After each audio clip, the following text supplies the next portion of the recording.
काय म्हणा होता की दिवाळीतच फटाके फुटतील म्हणून? साखरपुडा आहे, फटाके तर फुटणारच ना.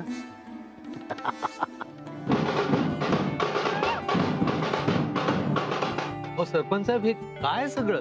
कर्नल साहेब, आपल्या जावई बापूंचं स्वागत कसं जंगी व्हायला पाहिजेत. साखरपुडा मोडला.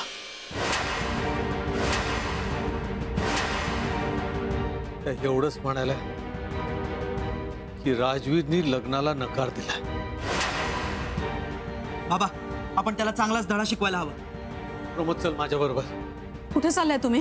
मी जाब विचारायला चाललोय त्याला. नाही म्हणू म्हणू म्हणू बेटा. राजवीर अजून घरी पोहोचलेला नाही. घरी पोचला नाही? पळून गेला असेल कुठंतरी, पण तो जिथं कुठं असेल तिथनं 24 तासात त्याला शोधून काढतो आणि तुमच्या समोर हजर करतो. फक्त मला आदेश कर, मी बघतो त्याचं काय. सायडे, मला कळतंय तुला खूप त्रास होतोय, पण तूच नेहमी म्हणतेस ना, जी गोष्ट आपण बदलू शकत नाही त्याचा आपण जास्त त्रास करून घ्यायचा नाही. म्हणजे तुम्ही राजवीरला किडनॅप केलं? तुझी आणि राजवीरची काळजी वाटते ग मला. माईची आणि माझी काळजी करण्याची काही गरज नाही. हाय ते कसा? आई घे ना. हे काय? आई म्हणाली तुझं लग्न ठरलंय, साखरपुडा सुद्धा झालाय ना तुझा. तुझी आणि राजवीरची काळजी वाटते ग मला. माईची आणि माझी काळजी करण्याची काही गरज नाही. हाय ते कसा? साहेब, ज्या माणसामुळे मनवाच्या डोळ्यात पाणी आलं, तुम्हाला गावासमोर हात जोडावे लागले, त्या माणसाला मी सोडणार नाही. रंगा माझा एक त्याचा लय माज येणार आहे तुला. मानवाच्या डोळ्यात तुझ्यामुळे पाणी आलं, असं तसं सोडणार नाही मी तुला.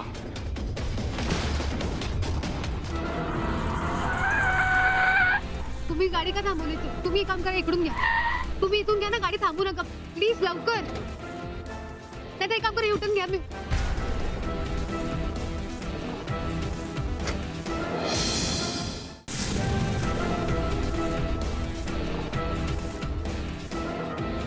इथे का थांबवली आहे गाडी? राजवीर, राजवीर, राजवीर उठे. राजवीर, राजवीर, डोळे उघडा. राजवीर. राजवीरने लग्नाला का नकार दिला हे तुला कळलंय तर? हो, मी निघू आता, खूप उशीर झालाय. आई बाबा वाट बघत असतील. सांभाळून जा.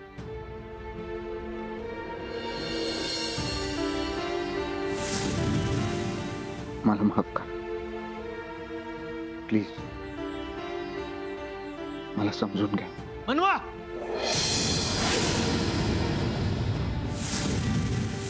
तुला तिच्याशी लग्न करायचं असेल तर तिच्या फॅमिलीला हर्ट करून चालणार नाही, स्पेशली तिच्या वडिलांना. ते खूप खूप तळमळीने मला म्हणाले की माझ्याशिवाय त्यांच्या आयुष्याला काहीच अर्थ नाहीये. ते जे वागतायत ना ते नाटक आहे, एवढं कळत नाही का तुला? अगं ते खेळतायत तुझ्या भावनांशी. अशा भ्याड आणि पळपुट्या माणसाच्या हातात मी माझ्या मुलीचा हात कधीच देणार नाही. तिच्या वडिलांनी सांगितलंय नायगावमध्ये पाऊल ठेवायचं नाही, पण तरी मी जाणार आहे त्यांना समजवायला. जरा दादाला सांगून ठेवू का? म्हणजे त्याच्या ओळखीची काही चांगली स्थळं असतील तर तो सुद्धा सुचवेल आपल्याला. कर्नल साहेब,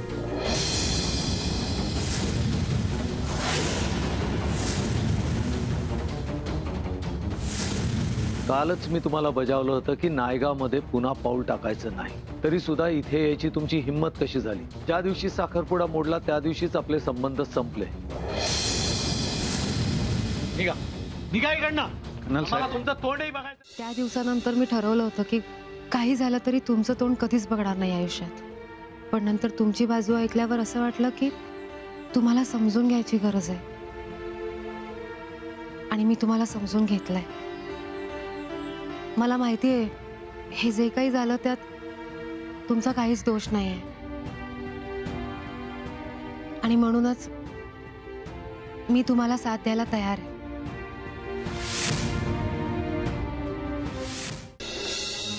तुम्ही परत स्वतःला दोष देताय. सॉरी. It's okay.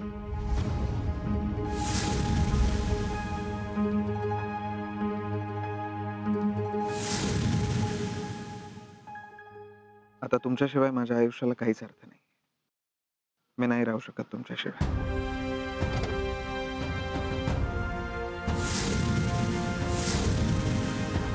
बाबा तुम्हीच विचार करा, ज्या माणसाला आई वडिलांचं छत्रच लाभलं नाहीये, त्यांचा सहवासच लाभला नाहीये, असे किती हाल झाले असतील. बाबा मला माहिती आहे, साखरपुड्याला न येऊन राजवीरने खूप मोठी चूक केली, मला मान्य आहे. पण आता त्या मागचं कारण आपल्याला सगळ्यांनाच कळलंय ना. एवढा कणखर माणूस माझ्या समोर रडला बाबा. त्यांचं एवढंच म्हणणं आहे की माझ्यामुळे त्यांच्या आयुष्याला पूर्णत्व मिळेल, अर्थ येईल. आणि बाबा तुम्हीच म्हणता ना, प्रत्येक माणसाला दुसरी संधी मिळायलाच हवी. मग आता तुम्हीच सांगा, मी काय करायला हवं होतं?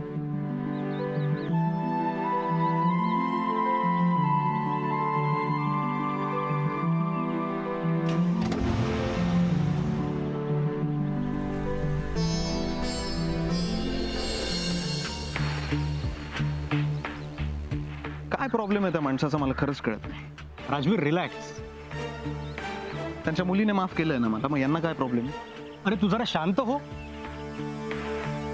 जोपर्यंत मनवाचं आणि माझं लग्न होत नाही ना, तोपर्यंत हे शांत वगैरे होणं माझ्यासाठी पॉसिबल नाही.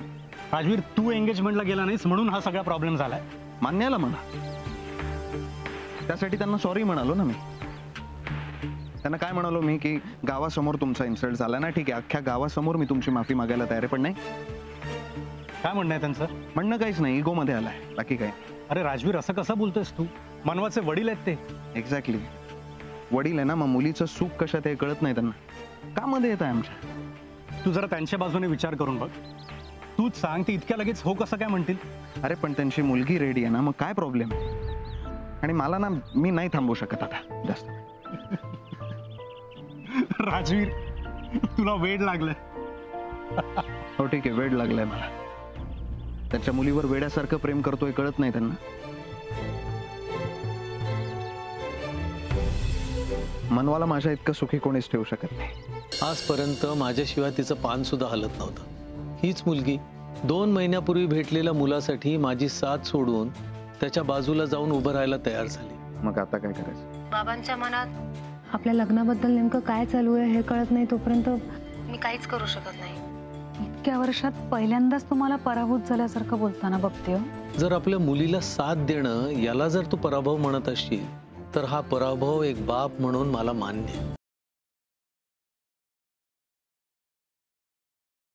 मी असं ऐकलंय की ही सॉलिड गुंडी आणि एरियामध्ये हिला घाबरतात, खरंय का? लहानपणी लहान होती ना तेव्हा ती अशी बाहेर आली की तिला लहान मुलं बघून पळून जायचे. म्हणजे हिला बघितलं की ती मुलं पळूनच जायचे बाहेर. कारण त्यांना वाटायचं की आता मार खावा लागणार. ती मारायची पण खूप विचित्र पद्धतीने, बोलतात ना असं ते कॉलर वगैरे.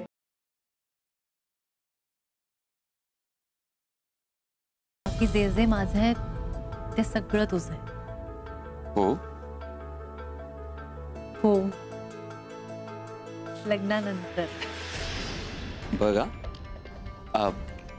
तू आत्ता म्हणालीस की जे जे तुझं आहे ते माझं आहे. आग्रह पण माझंच झालं.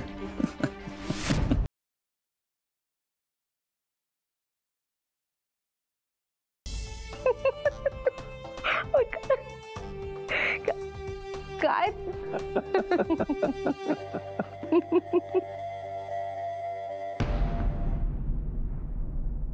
तुझ्या सगळ्या शंका आता मिटल्यात की ना? मग आता तू ही नवीन आयुष्य सुरू कर. हो, मलाही ते मान्य केलंच पाहिजे. सगळं विसरून तिने नवीन संसार सुरू केला. आता माझी वेळ.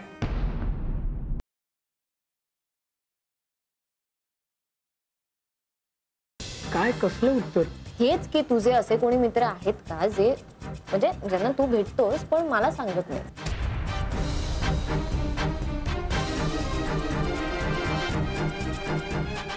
नाही, माझे असे कोणतेही मित्र नाही आहेत ज्यांना मी भेटतो आणि ते मी तुला सांगत नाही.